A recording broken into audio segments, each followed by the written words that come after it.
আসসালামু আলাইকুম। হুজুর সাল্লাল্লাহু আলাইহি সাল্লামকে নবীরূপে প্রেরণ করা ৪টি উদ্দেশ্য। তবে একথা বোঝার পূর্বে জেনে নিন যে কোরআনে কারীম কমপক্ষে ৪ জায়গায় নবী করিম সাল্লাল্লাহু আলাইহি সাল্লামের নবুয়তের দায়িত্বের বর্ণনা দিয়েছেন। নবী করিম সাল্লাল্লাহু আলাইহি সাল্লামকে আল্লাহ তাআলা এই দুনিয়াতে কেন পাঠিয়েছেন? কী দায়িত্ব তাকে ন্যস্ত করা হয়েছে? কী কাজ তাকে সম্পাদন করতে হবে? কোরআনে কারীম ৪ জায়গায় এইসব কাজের বর্ণনা দিয়েছে।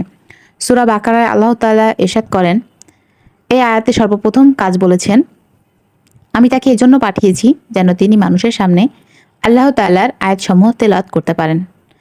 আর দ্বিতীয় কাজ করতে বলেছেন, আমি তাকে এজন্য পাঠিয়েছি যেন তিনি মানুষকে আল্লাহ তাআলার আয়াতসমূহ শিক্ষা দেন। কারণ মানুষ আমার এই কিতাব নিজে নিজে বুঝতে সক্ষম হবে না।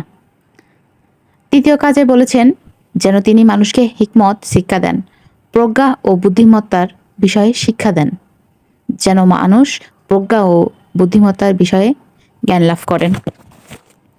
আর চতুর্থ কাজ বলেছেন, আমি তাকে এজন্য পাঠিয়েছি যেন তিনি মানুষকে পরিশুদ্ধ করেন, তাদেরকে পাক ও পবিত্র ও পরিচ্ছন্ন করেন।